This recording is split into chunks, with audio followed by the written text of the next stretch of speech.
Chats. My name is Brian Searl with Insider Perks and Modern Campground. Excited to be here with you all for our first week episode. We should have Scott Bahr joining us in a few minutes. He messaged me and said he was in a super important critical meeting, and so he'll be here in a few minutes, hopefully. But this episode is kind of focused on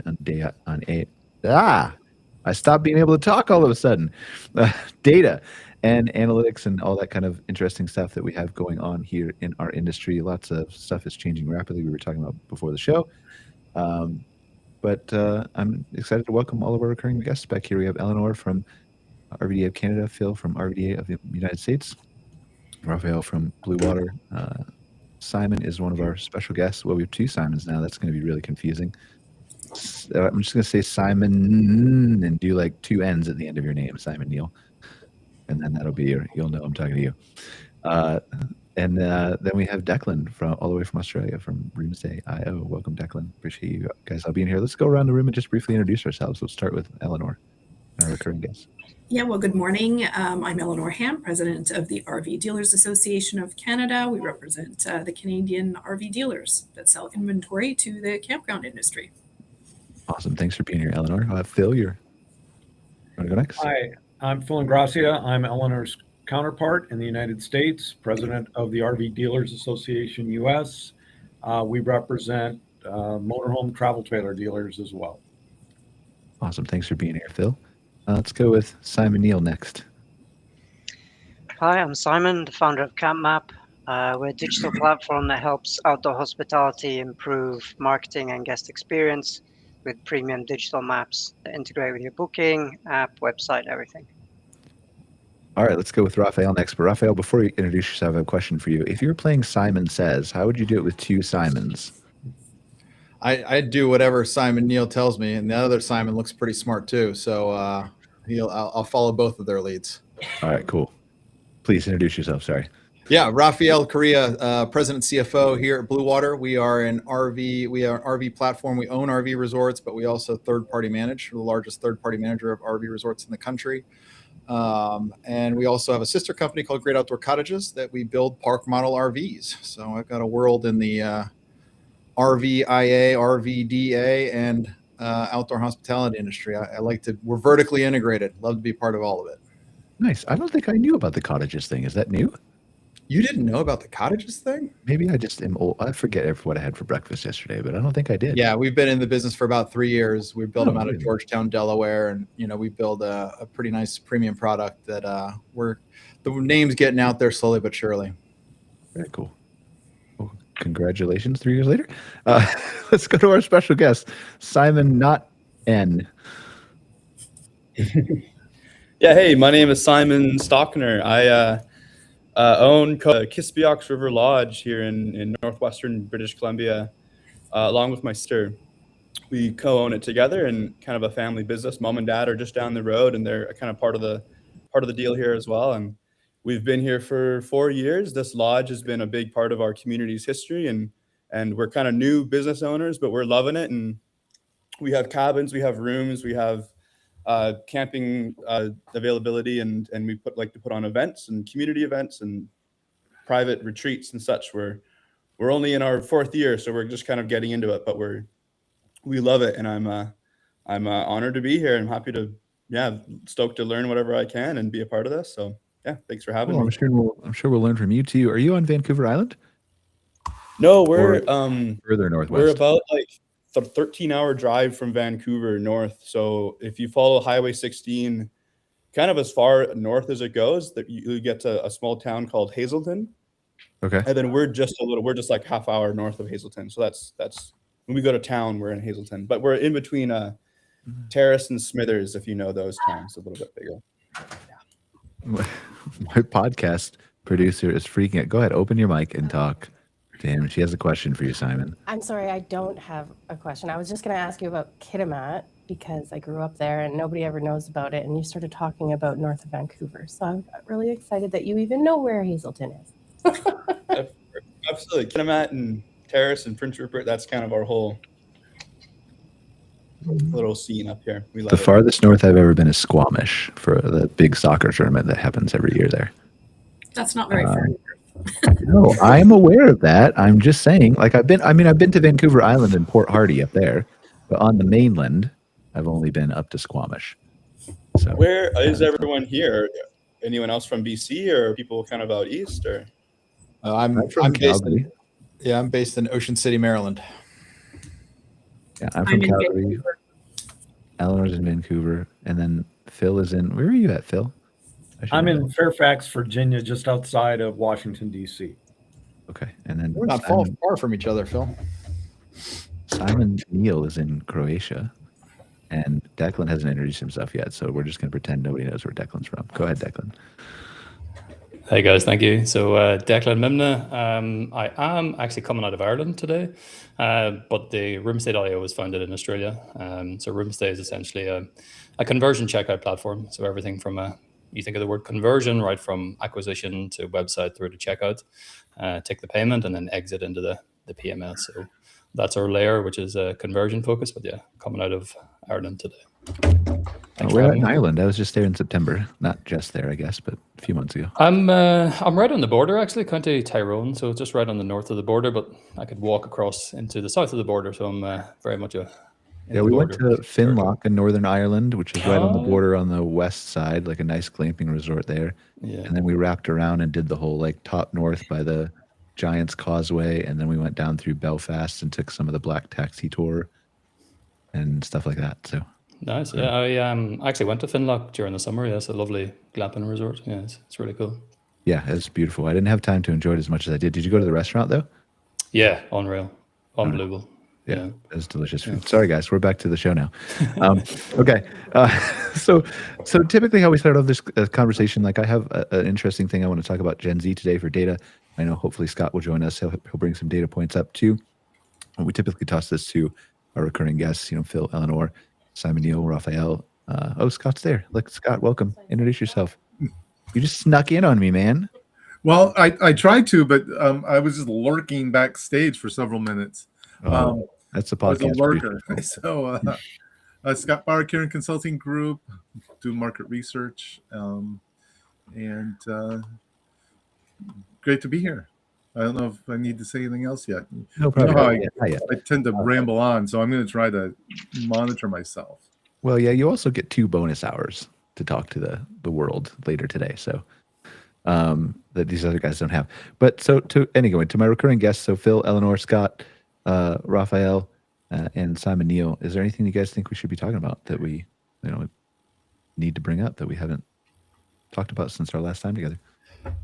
I mean, I'm happy to kick off and, I tell you kind of some early 2026 trends that we're seeing. Maybe we kind of start there. I mean, I'd love to hear from the Dealers Association on kind of what they're hearing, even if it's not the official data, see what they're hearing some early good things out of the manufacturing side from RVIA. Hopefully they're getting to the lot and moving quickly for all of our sakes. But from the standpoint of campgrounds, so we manage almost 60 RV resorts across the country. So we get a pretty good bead on what's happening from all the way from institutional assets to more long-term stay assets, a lot of highly transient RV parks. But we've seen a very nice, since the change of the year, since we got through that kind of weird 2-week holiday season where Christmas and New Year's fell, everybody kind of just completely checked out and stopped working and doing anything else. And I didn't, but okay. Everyone weren't booking a lot. But since the turn of the year, we've seen a really nice uptick in booking pace. And so it's still obviously way too early to tell if this is like, something that's going to stick. And hopefully we're on this new kind of growth trajectory as an industry. But I'll take the wins where we can get them. And within that, we obviously track our vacation rentals, what we call VRs, which is anything where we provide the bed separately from tent, separately from our transient RV, separately from our seasonal or long-term RV. And specifically the one we've been monitoring, because it's the one that's been dragging a little bit, is transient RV. And we've seen a nice pickup in that specific subset. So yeah, I'm encouraged. I'm excited. We're going to try and keep this momentum going into the season, and hopefully we're on the new normal growth trajectory. Scott, what do you think? Because you and I were looking at what Michael put out from CampSpot, right? And it was not like anywhere like polar opposite of what Rafael's saying, but it was kind of flat to slightly down was their forecast. I think I saw the so far, right? Obviously, there's a long way to go in 2026, and we're very early in a booking window that we reported on as shortened. But what are you seeing to either back that up or anything, Scott? Yeah. What we're seeing is that attitudinally, people, we're seeing a little bit more of a positive sentiment out there. Okay. And we've talked about that at length on here as well as out Wired too, what that means. And the highly positive sentiment it is looking it's looking fairly good, and I say that, I don't want to dampen the optimism too much, but I also don't want to overstate it, because what we're looking at is, if someone asked me, do I think this year will be better than last year? My answer would be yes, I do think it will be. And that's based on that sentiment that is higher than it's been in about 3 years. It's kind of like looking at consumer sentiment. It's like, what does that mean? And it's a little bit lagging. And so the effects we probably won't see for several months. But if things can hold, like weather can hold, we don't see any major, economic disasters or anything, I would say that the outlook is probably going to be, up slightly. I do, and I think we should all hang our hats on that, because for some people it's been a rough couple of years, and so let's at least hold on to that. But and believe me, I wouldn't say that if I didn't see it in the numbers that we're looking at. Do we have a sense of why people feel the sentiment is up this year over the last few years? Is there anything in the data to point to that? I think a lot of it has to do with they have adjusted their lifestyles quite a bit to maybe the new abnormal that we live in. Okay. So like the uncertainty has already been happening. They're used to the uncertainty now. That's the new normal type thing. Yeah. Even if the economy isn't great, they've adjusted. Okay. And we're going to do some new stuff on this as well. But you're kind of looking at exactly what some of those adjustments are at a much more granular level. But overall, people tend to, like, maybe they don't camp quite as many days, but they still go. Maybe they camp the same number of days, but they downgrade the type of site they use, stuff like that. So that's kind of what we're looking at, and I feel like that is what drives some of that. Where, again, maybe instead of going out for all your meals while you camp, you prepare them on site. You buy your own groceries, you bring them, you cook them over the fire. By the way, I've done that analysis. You can save a ton of money by doing that. Those are have my robot go camping with me and cook all my campfire food. Well, if you can afford to bring your robot with you, then you could just afford to go out to dinner. So I'm still in negotiations with Eleonore for a loan. So, and Scott too, I guess to that effect, like, when you think about the U.S. specifically, right? And I don't want to speak for Canada, but because we don't have any locations up there yet. But even if there is downward financial pressure on the U.S. consumer, aren't we poised and positioned well as an industry to take advantage of that, in the sense that, yes, you can travel, you can cook for yourself. It's a way, the dollar is also, struggling. Its buying power has shrunk. So going overseas is more expensive. All these factors really play into this concept of affordability and that we offer in our industry. I agree. And it's effectively telling that story to the guests, instead of just assuming that they know. There's a lot of misinformation out there that I'm not saying other people are putting it out. I'm just saying that, for example, on the if you go on message boards, if you go out there and look at what people are saying, they say that, oh, it's expensive. In fact, I saw someone post that camping was just as expensive as staying in a hotel, and that's what prompted me to do my analysis of what it costs to actually stay somewhere. And again, it's a much more complex story than just saying it's cheaper. You have to tell them how and why. Like you were saying, and I was saying, prepare your own food, bring that along, but tell people how to do it. Tell them what they need to do. It's like bring them along. There's a perception that, RV traveling is expensive, but if you own your RV, it's not. It's only second really to staying in a tent. But that's a big if, right, though? That's a big population center of the United States that does, but it's not like it's not the majority. It's not even a third, is it? What's the percentage that owns an RV of the United States population? Among campers, it's about a quarter. It's about 25%. Okay, yeah. So, which is a big group. It's still a big group of people. Oh, yeah. There's actual owners, then there's RVers who don't own, but they still consider themselves RVers. And that's a decent population that I think in some respects gets overlooked a bit. But anyway, the idea there is that if you do own an RV, or you can borrow one, borrowing one's even better, that it's a pretty inexpensive way to travel and to camp. So I think those messages, the more we can push those out, the better. Again, in my analysis, just to use the example of where I live in Maine, I did it on a family of 4 traveling from Boston up to this area where I live, which is, in the western part of Maine. And for a weekend, if a family of 4, including gas and everything, if they stay in the tent, it's under $300 for the weekend. If they stay in an RV, it's like, I don't know, $400, $450, maybe, just because you're paying a little bit extra for the site. And that's, again, if you prepare your own food. That's a pretty cheap family getaway. Yeah, we've got some interesting pricing data that you've seen, Scott. That's I have, and that's gonna help bolster that case. Yeah, that's gonna help a lot with that.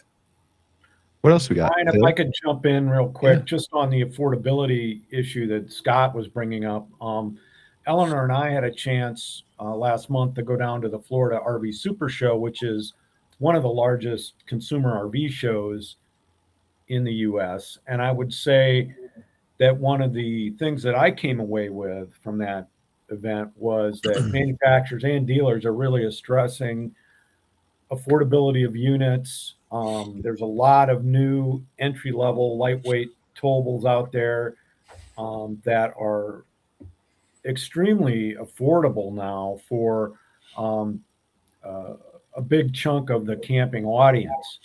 So I think that the RV manufacturers have certainly taken that loud and clear, and to kind of get their price points at certain levels, whether it's, $19,999 or $24.99, whatever that price point is.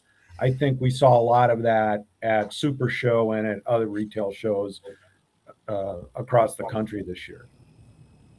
Yeah, and if I can jump into, just to echo that, we've had 3 retail shows. There was the Calgary show, Winnipeg, and Halifax, and the dealers there have said, the attendance was pretty much par from year priors, so that's good. Sentiment seemed to be better. Just the vibe. It's just, how do you measure vibe? But the vibe seemed to be a lot more positive at the shows, and there were, people with younger families coming in again, which is kind of what we've been seeing, which has been missing for the last few years. And while the number of units were pretty much on par in terms of sales from year prior, but the dollar volume is going to be less because they're selling the aluminum trailer, like the more entry level trailer product is what has been selling versus, for the last probably last 3 years, that's been where there's been the gap. So hopefully those families are coming in. They're seeing our messaging about affordability. RV in Canada, our marketing branch does talk a lot in our marketing about the affordability, and hopefully those people are coming in. So I agree with what Scott and Phil have just noted. Declan or either Simons, do you have anything to add that you'd like to? I know you're in different countries, but maybe this is mirrored or not mirrored, or similar things or not, or you can change the subject too if you want. I've got some pricing data I could share that's come in from 2025. If you want to have a look at that. Let me share my screen.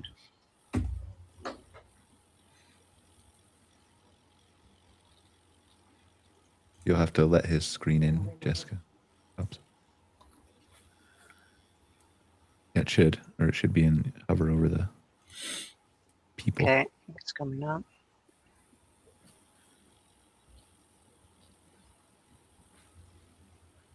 Can you see that? Yeah, it's coming. There you go. Okay, there we go. So this, love these guys, PingCamp. It's one of the biggest marketplaces in Europe, and they do a really good job of gathering pricing data. So this is their 2025 summary of, average nightly site prices for all different countries in Europe. So you can see there's quite a big variation all the way from Germany, the lowest, which is really quite low. 40 euros is what, $50?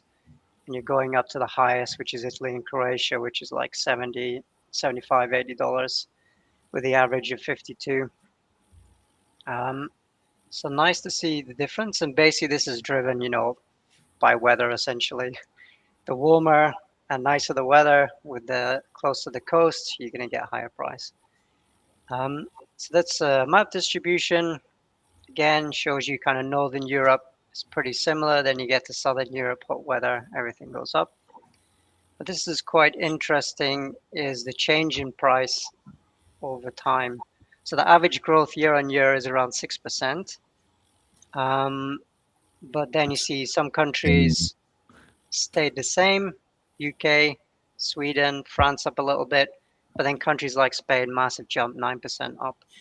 And they actually did really well this season. So is that quite just a bit of is that indicative of just they had a really good season? They felt they could raise prices more, do you think? Or yeah, I don't know what the driver is, but I guess they got the demand and they just went with it. And for whatever reason, they were full and they put the pricing up.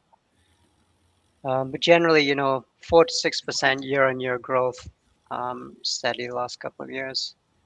And this is just, again, another comparison of, the price change between 2024 to 2025.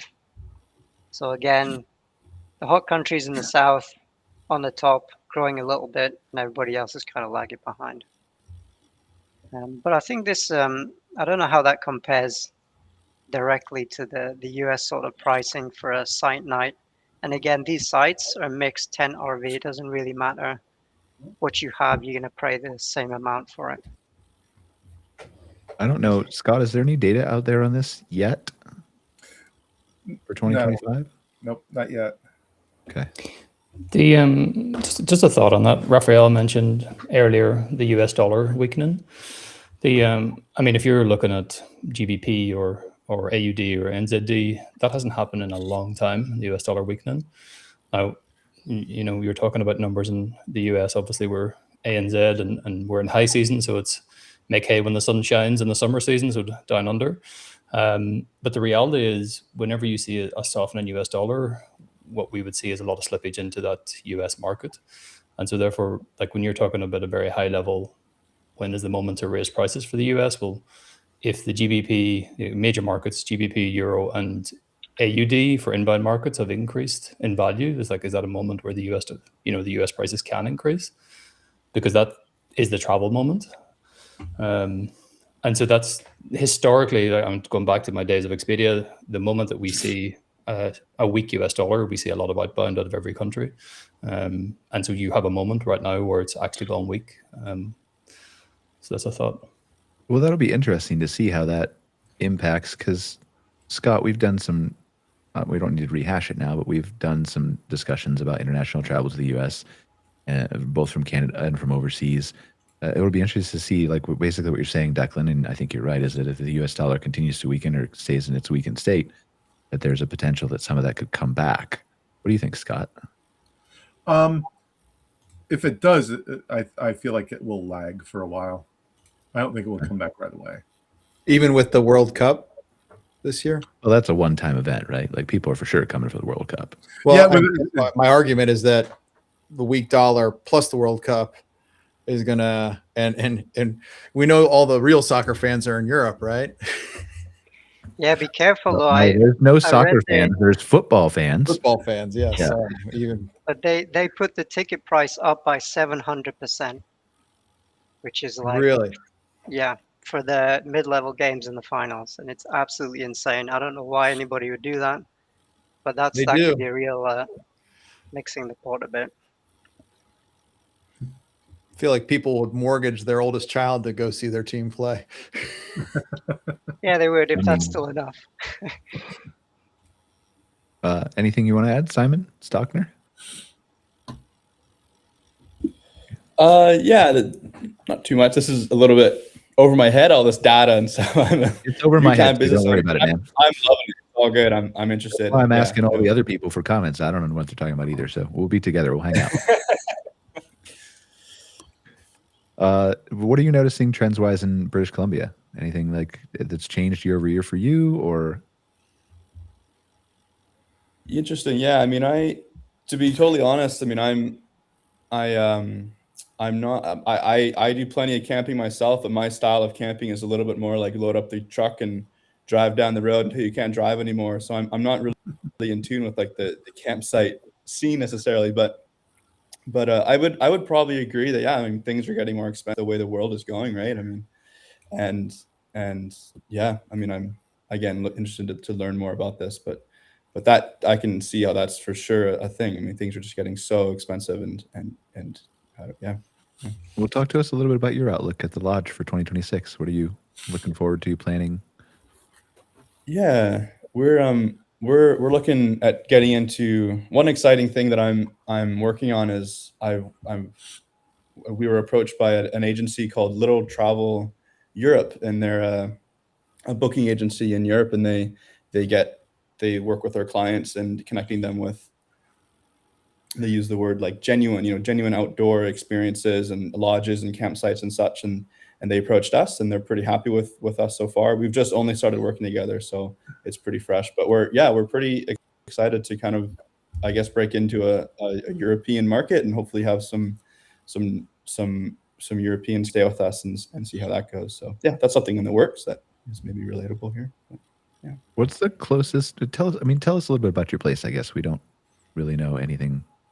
For sure. Yeah. So if you were to pull up, I mean, maybe just location first, pull up on a map where British Columbia is huge, right? We're about halfway up the province. We're just a few hours away from the coast.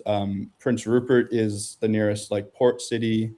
And then we're just like 3 hours inland from that on Highway 16. And yeah, we're tucked away here in the Kispiox Valley. It's a pretty beautiful part of the world. We're happy to be from here, and I'm born and raised here.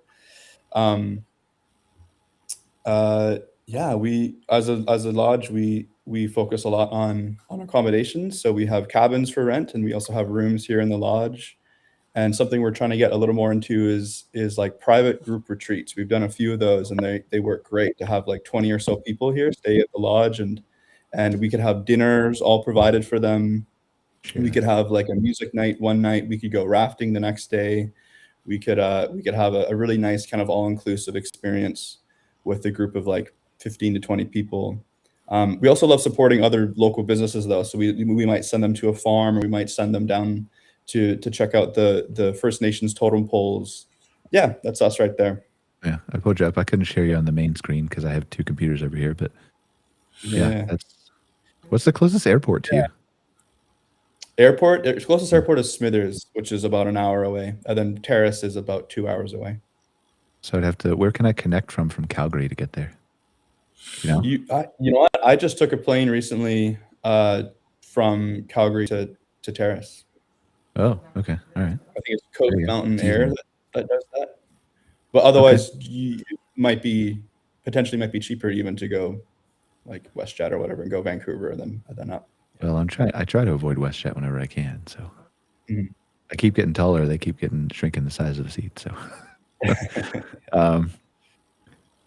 so what are you most looking forward to for 2026? I know you talked about some of your plans and stuff, but what do you think you'd like to, like, if everything goes your way, what are some new interesting things you'd like to see happen at the lodge?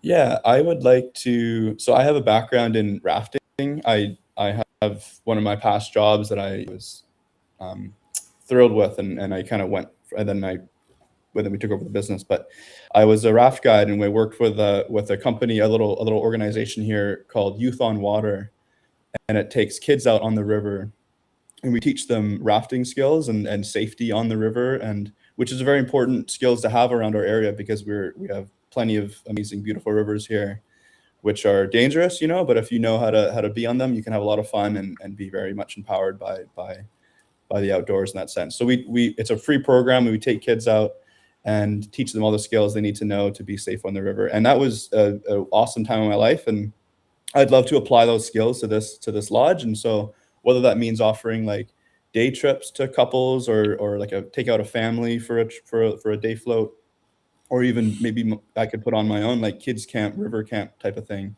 But I would love to be offering rafting trips out of the lodge is one thing I'd love to do. It's a big passion of mine.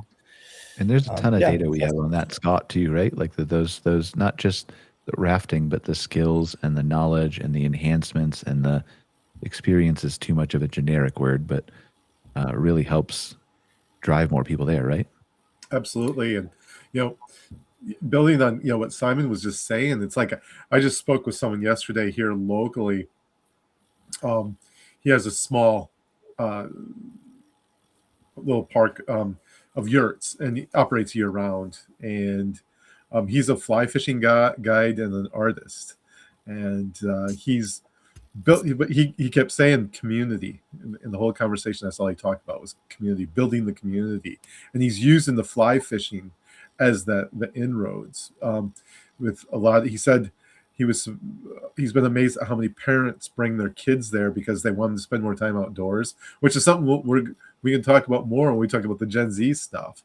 But it was interesting that the draw there is the experience. Like this time of year, people can go downhill skiing or cross country skiing or snowshoeing. He's booked throughout the winter. He has 16 yurts. And it's all about that. It's all about that in that skill. Like he's amazed at how many people have come back for the fly fishing after he's taught them how. And kind of like what Simon was saying, and you mentioned, Brian, teaching people those skills. Yeah. All of a sudden they start to have it. They grow and they get confidence, and they come back. They love it. Yeah, it's like me. I have no confidence in skiing. That's why I don't go back. See? Yeah, it's the same thing. Example. Yeah. But also, I don't have any patience, so I feel like fly fishing wouldn't be for me either.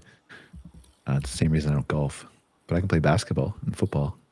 Anyway, Declan, what do you think of all this? Yeah, I mean, when we come to market trends, obviously we're a different market, but I think we always take it back to and it's a totally different conversation, which is, we're talking about increasing rates and market pressures. Yep. If you take this back to going up 10 levels, we always look at where's the booking coming from, and so is the booking coming direct or is it coming from OTAs, and that's a conversation that we're always looking at. And I'm an ex-OTA person myself. We were in the US at the Ojai show in Kentucky back in November, I think it was, and I sat in a room and one of the large players in the room was showing to campground owners is the pressures that's coming down from OTAs. And so what I always say is if it's your own personal bank account and you're going to lose 20% next year, you would do everything to protect it, or 15% or 10%. The data is there that the OTAs are becoming more aggressive into this segment. Obviously hotels was first, and the segment the signals are there. You look at it year over year. And so I think that's where we have our lens right now is we've got stats that every park we're working with is growing year over year, but we know from the hotel game, because we started there, that once the OTAs come in, and they're very hard to get out, and so therefore we're taking it. I know this conversation is going to go into Gen Zs, but if you think about them from an intellectual perspective, it's they're going to know the smarts of cashbacks and shopping around and onto the lowest dollar, which just means that if you're a hotel owner, let's just say it's Simon or any campground owner, and you're not in price parity, or if you have leakage and you have OTA commissions at 15% or 10%, whatever they may be, then it's out of your bottom dollar for the year ahead. And so I know that's a different topic, but Gen Z is very savvy, as we will know, and so I think that's where I guess a focus of ours is, and always has been, but is definitely in this year. Yeah, I mean, I want to talk about Gen Z because we put out a nice report on it, and I want to talk about how, what you guys think of all that stuff first. But that's a good segue. I also think that there's something to be said for Gen Z, and Gen Alpha comes after, right, Scott? I always forget this. Yeah. Gen Z is the younger, but both of those generations, and even some of the younger millennials. I'm an older millennial, but some of that would make me. Yeah. Anyway, whatever. Me, but people who grew up more with technology, right? It'll be interesting to see how AI impacts that, because a lot of the OTAs are going to be dramatically impacted by where AI goes and that discovery goes. And I feel like a lot of that, what you're talking about, Declan, they're much more savvier, but that doesn't mean that they also want to do all the work they used to do when they can just go to AI and it can research and it can. And I don't know how much AI is going to pull back a Booking.com versus a camping website or glamping website, but it'll be interesting to see. That's kind of an interesting shift that we'll have to follow over the next few years, I think, where that's trending. An interesting exercise is, so if you type in the word Expedia and go to news in Google, for example, you'll see X amount of layoffs last week. But then go to Expedia careers and type in the word AI and have a look at the amount of jobs that they've loaded on AI jobs versus the layoff conversation last week. Yeah. Like all you need to do is go up 10 layers and do a bird's eye view and look down. It's like, obviously those big players are taking it very serious. Expedia, Booking.com, Airbnb, there's a race on there. And so like, I would say we're on the bottom layer, whether we're with independents or groups of park owners, like the writing's on the wall unless we start to make moves. And that's my lens on it. Okay. Scott, anything to add, or anybody else have anything to add before we swap this to Gen Z real quick? No, I'm good with the swap. All right. So I'm curious, before we show what our white paper was that we put out and go through some of that, and I know, Scott, you have some thoughts on that. I'm curious what your guys' overall perspective is, because Gen Z is obviously, whether you label it a generation or not, it's in Europe, Australia, the United States, Canada, everywhere else. Rafael, how do you view this? How do you view Gen Z at Blue Water? I would tell you that they're a critical component, and I think that, you know, Declan said it well, that they're an incredibly savvy consumer, right? And so their ability to sort information and leverage tools to find what they're looking for is unparalleled, right, in the consumer base. And so you have to be at the top of your game from search engine, all the aspects, and they cross-reference, right? So they're not just looking at the websites, they're not just looking at TripAdvisor, they'll go check out your Instagram. You know, is the vibe right on your Instagram, right? And so these guys are doing a different level of shopping than I think most people have ever been accustomed to. So you have to be firing on all those digital channels and make sure those cross-references are checking out to get that level to get a commitment from them at the end of the day. And then the other question is, and I think that this is kind of, you know, my biggest concern, and what I think about is, you know, my phrase is, these Gen Zs ain't loyal. And I say that meaning that, you know, they may choose you and they may come see you and visit your park, but, you know, they're experience chasers and they're looking for opportunities to, you know, experience the world. They're not necessarily going to come back. And so you're constantly remarketing, where one of the nicest parts about being in the RV industry is that, you know, RVers tend to come home to their, what I would call their home base RV resort, the one that they go to regularly. And then they'll take other trips out, right? Try new things and do things, but they tend to take, you know, 1, 2, or 3 trips to their kind of what I call their home base RV resort, which we are, you know, a lot of our parks are that for a lot of people, especially in the Mid-Atlantic and Northeast. And so you're not only just getting them there and trying to give them such a great experience that they want to come back, right? But you can't expect them to come back, because they're going to be looking for the next Instagram opportunity experience, because they're trying to fill that experience cup, call it. This is just, again, one man's opinion. And because of that, you're reselling, right? And so you're going to get the next Gen Z person to get to keep your penetration into that particular segment of the market. Is there anything you think that needs to change in the offerings or marketing, not more places marketing, but just how you market and what you say or what you offer at the campground or what you do to accommodate to Gen Z? Or is it just a different channel, do you think, that needs to be reached in a different way with messaging? Like I said, I think you have to be multi-pronged, because they are so savvy that they're going to cross. And admittedly, this is what I do, right? Like, if I find a restaurant, or, you know, I might go Chat GPT or Gemini and do a search, then the next thing I'm going to go is go check their Instagram, and I'm going to go see what that has to say. I'm going to read through the comments. I'm going to, you know, do all this. So my position is that you have to be making sure that you're across all the marketing channels that there are, which there's so many that you have to maintain anymore, that all of them are firing, whether it's the the AI tools that are now becoming more prevalent in search, and are you searchable and coming up in the search. Reddit, right? That's an incredibly powerful tool for that particular subset of people that, the traditional RV consumer probably doesn't use at all, or a very limited basis. And so these are all the things you have to be thinking about. I don't know that. I think the storytelling has to be amplified is probably the biggest thing to answer your question. Is like, what is the story you are telling across all these platforms about who you are, what this experience is? And that is the thing that I'm like in a perpetual mission in our portfolio to say, what is the story that we're trying to tell about this asset that makes us unique, special, different, that will give them a piece of that experience, hit of experience that they're looking for. Phil or Eleonore, do you have anything to add from the RV buying perspective? How you view Gen Z? Well, Go RVing did a study last year on owners and kind of grouped Gen Z and millennials a little bit in the same bucket. And I was just going over some of that data in preparation for this. And it was interesting to me that a lot of these folks, almost half, said they paid for their RV in cash. Now, that could be because they're younger, so they're more of an entry-level buyer, so they're probably spending between $20,000 and $50,000 on that. But I thought that was very interesting, that a lot of them are cash buyers, so they do have money. The idea that they might be trying to cheap out or whatever is not valid. The other thing is just their buying patterns as far as how they're researching the unit.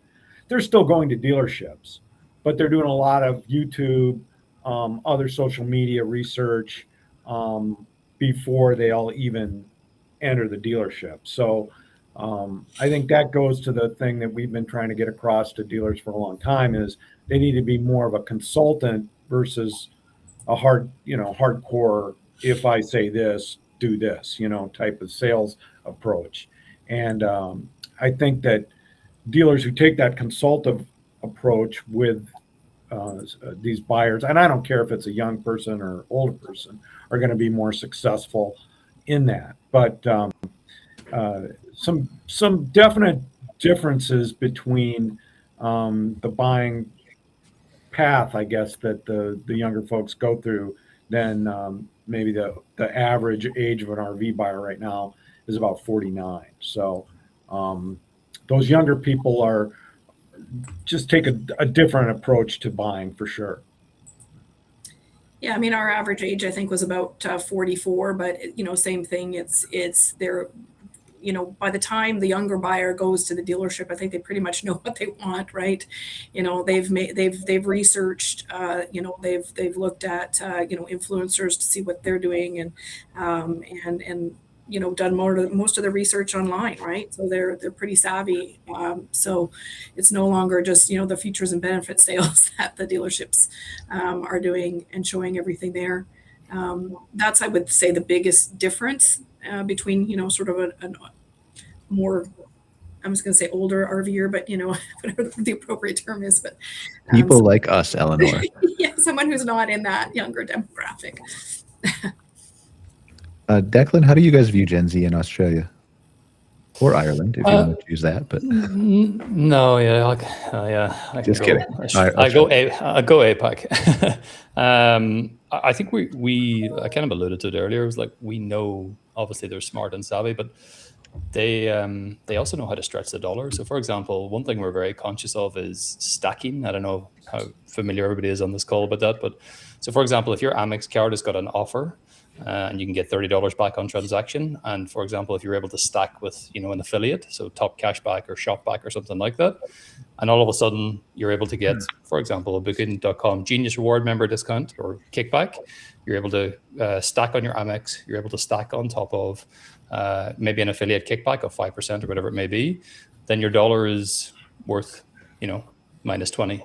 And so therefore, I think we look at it from that perspective as like, as an owner operator, whether you're a hotel or V park campsite owner, it's like you're up against price parity, but you're up against a savvy user who's doing the count on the stack. And so all those stacks are essentially kickbacks that they will receive. And so what you have then is this technology gap. So today, a camp owner or campsite owner may not have the ability to, offer maybe Amex as a payment to give that affiliate kickback. And so therefore you're going to lose that booking. And this is where this whole commission conversation comes in really hard, which is why we are really focused on that, because otherwise you're just going to see this web direct tank and this OTA commission aspect grow. And so that's a focus of ours with Gen Z, which is they are very smart from a shopping perspective. And so, yeah.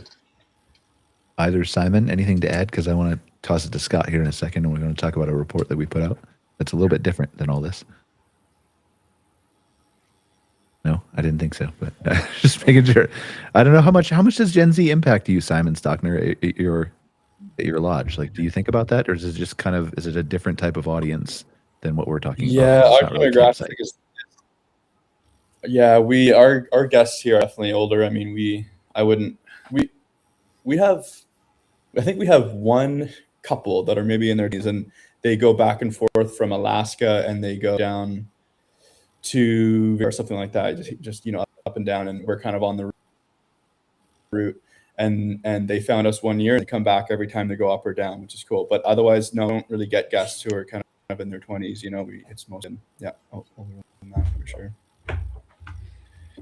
All right, Scott. So I would like you to talk through this, Scott, for a couple reasons, right? Like this is an Insider Perks report that came out that, but it started in its birth through a conversation that Scott and I had on Outwired, and correct me if I'm wrong, that's my recollection, Scott. Yes. And then we ran through a bunch of different AI prompts and explored it live on the air and got like this base kind of theory of like, maybe we're all thinking about Gen Z the wrong way. And then I kind of took it and ran with it. And then Scott proofed it before we put it out. And so, but I think Scott has a lot more data to add to this too, and clarity of why we think this is the right path. So I have the report here, Scott, and we don't have a ton of time left in the show, but I think it's important for us to kind of go through at least some of the highlights of this stuff and why it's different than what a lot of people in the industry are saying. And then the full report is available for free on our website, right? So you can share my screen there, Jessica, and then Scott, where do you want to take this? Because you're the data guy. Like we put out the report, but you're the data analysis guy much more than I am, I think. Well, I guess I would just start off by building on the conversation that we just had, which is where are they in terms of a guest, the potential guest for outdoor hospitality? And I would say that they require a lot of work. You've alluded to that already. And there's a lot of misunderstanding of, I feel like, of who they are and what they're all about. But there's also some well-found understanding of who they are and what they're all about. And I would launch into this by just saying there's two pieces of data that you won't find in this report because they're too recent. I just did my own work on this, and that is I have this emotional index that measures how connected people are to like activities, the outdoors. And Gen Z is the least emotionally connected to the outdoors of any other generation. And that applies to, and I would say the under 35 crowd overall, which includes some millennials.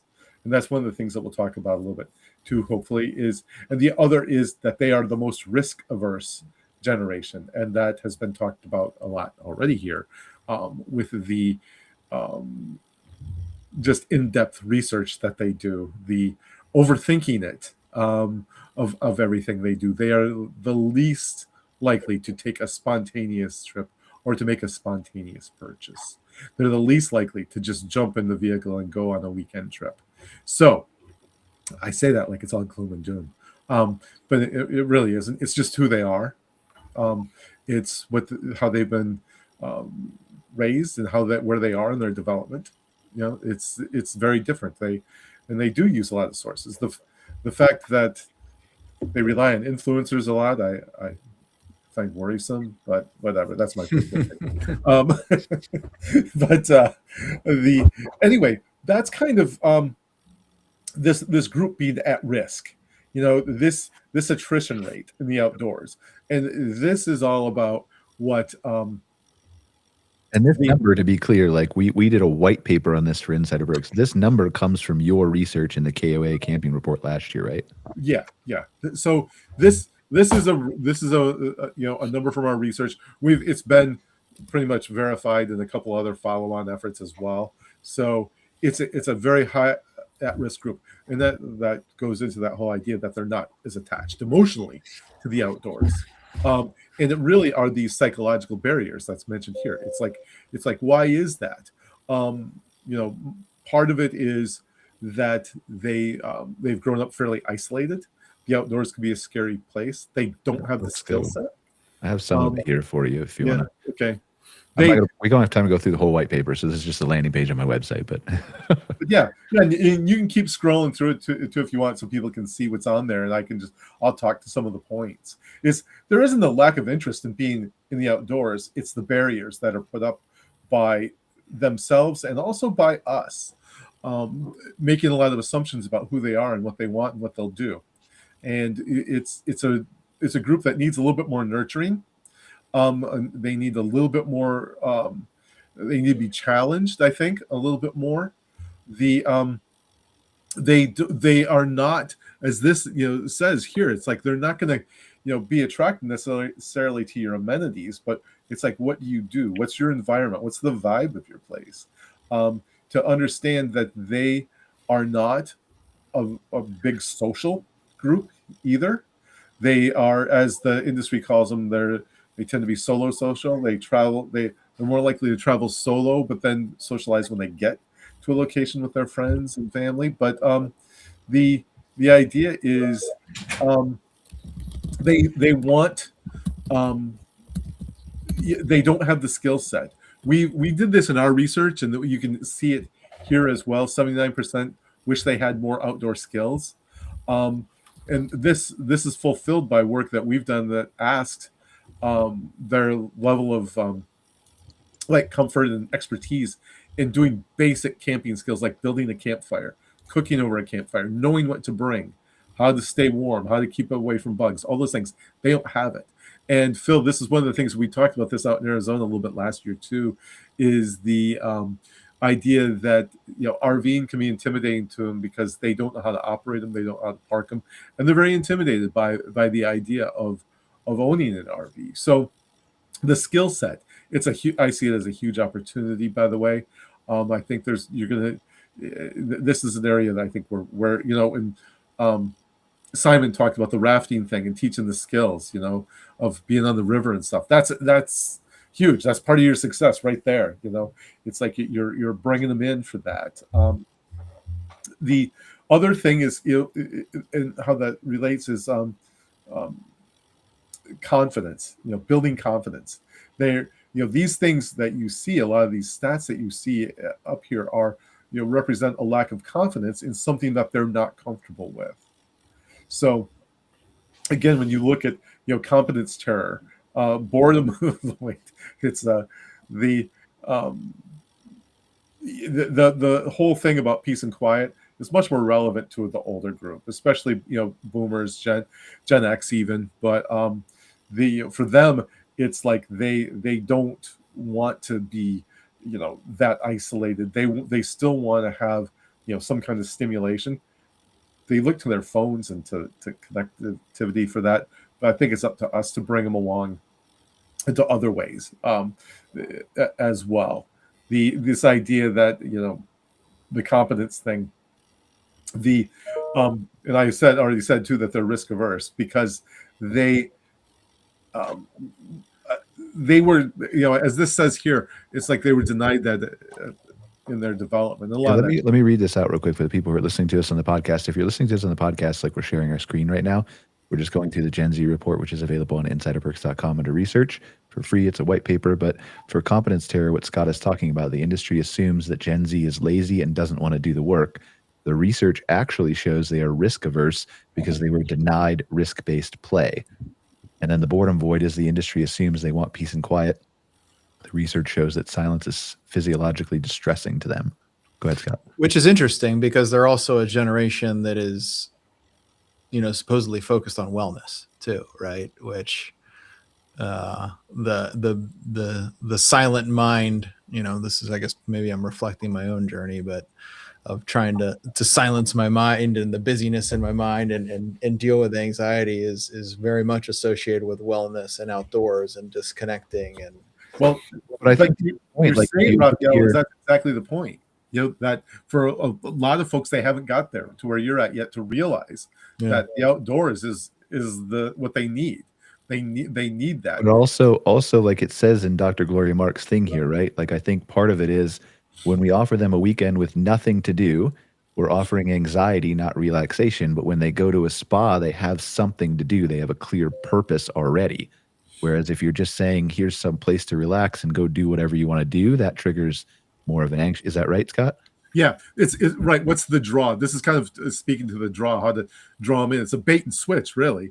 It's like, we're going to tell you that you're going to have all these things to do, but when you get here, you're going to slow down, really. So, yeah, this is really about how you position it with them. A lot of this is the whole idea of the skills development thing. I'm personally really into that.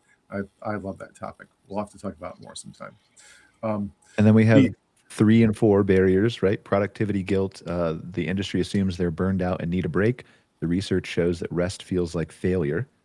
And barrier 4 is biophobia. The industry assumes that everyone loves nature, but the research shows that many Gen Z have a measurable fear of the natural world.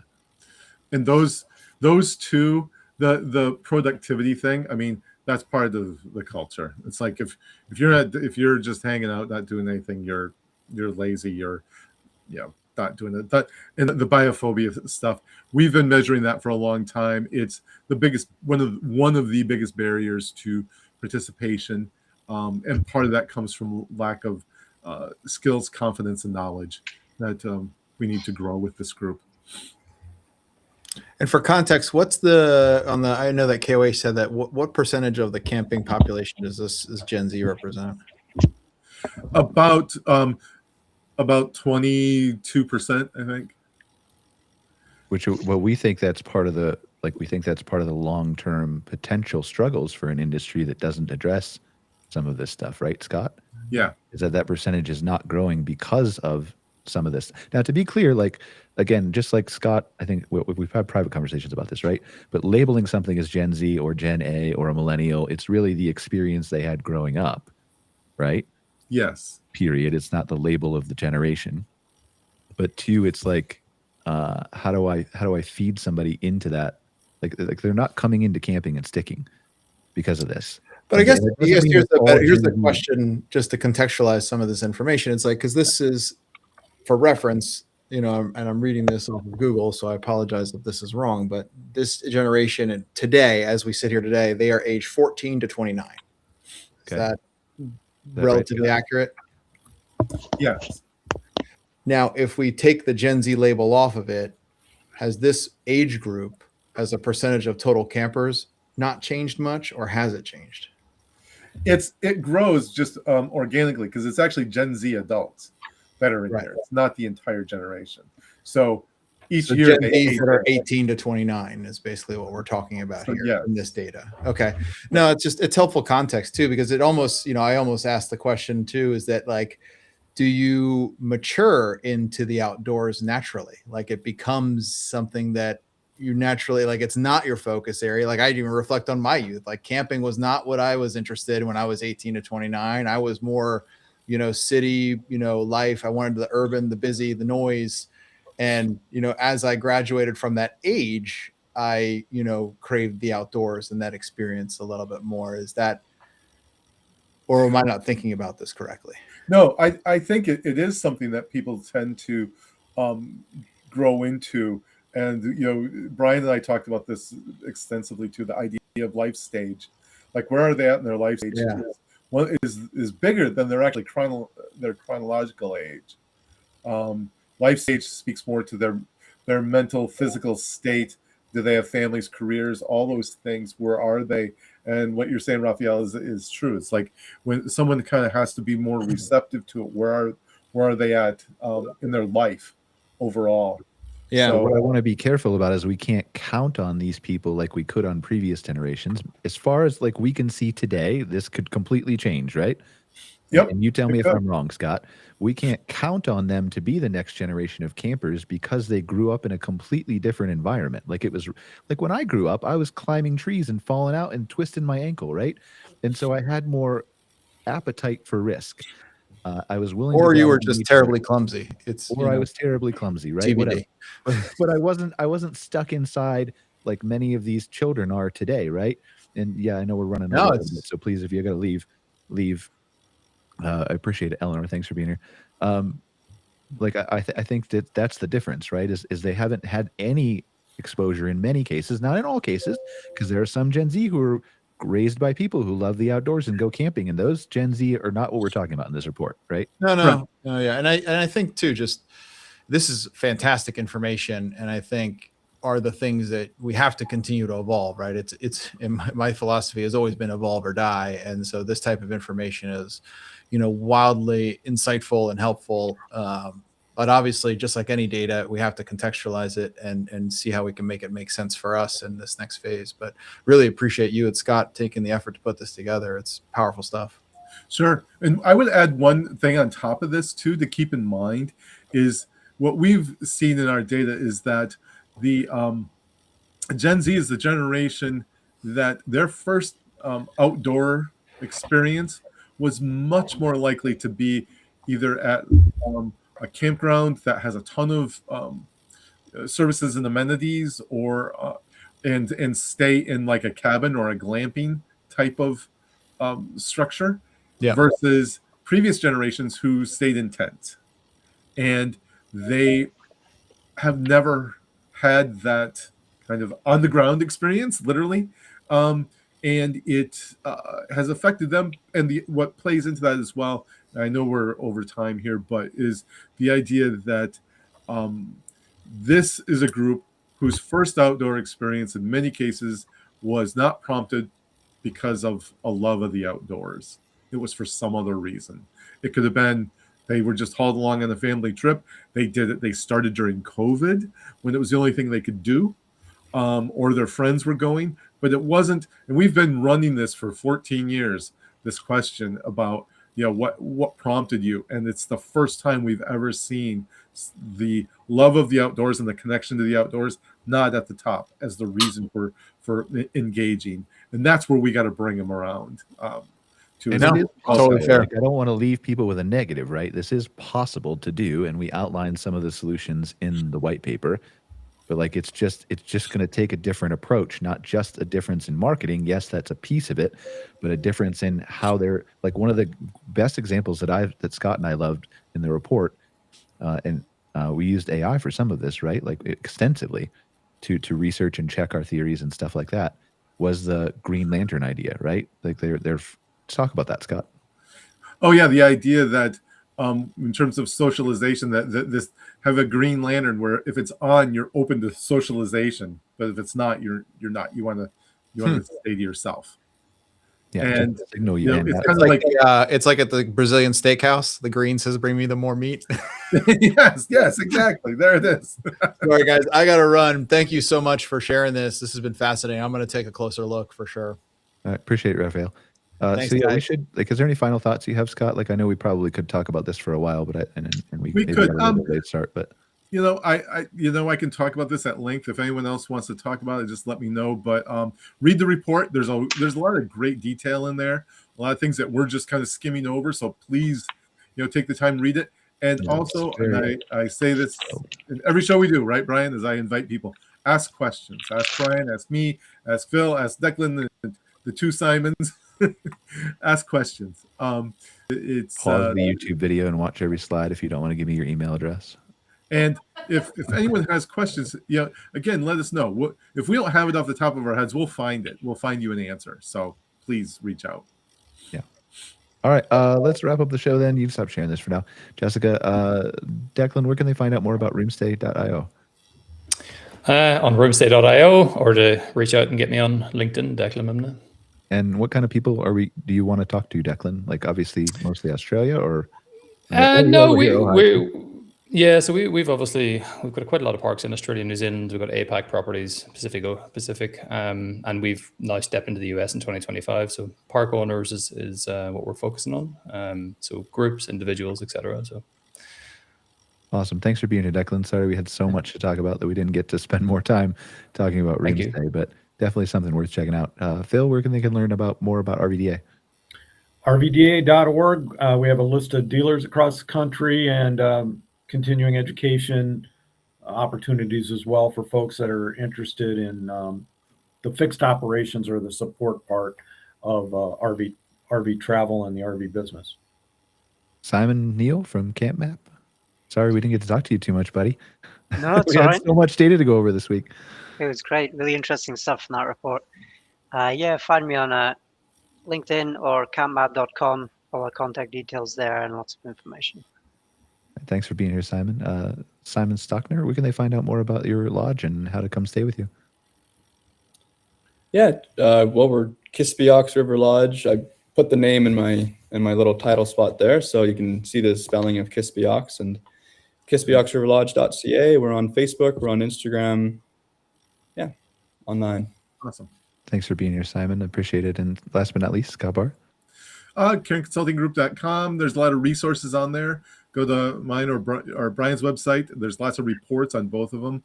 On my website, I have a resource library of a lot of the research we've done throughout the years. There's a ton of information on there. Please, and again, always reach out if you have more questions. There's a good chance we've done it. All right. Well, thank you for joining us for another episode of MC Fireside Chats. Next month on this show, come prepared, guys. We're going to talk about a lot of pricing data that is going to be out that has never existed before in the industry to date. So we're going to have a nice discussion about all that, and it's going to be really interesting. I think Scott will help me lead it, but it'll be another Insider Perks report that's coming out.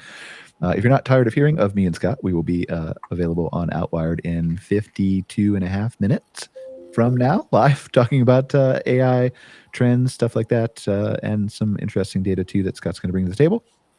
Other than that, we will see you next week on another episode of MC Fireside Chats. Thank you all for joining us, and sorry for going over, but it was a great discussion. I appreciate it.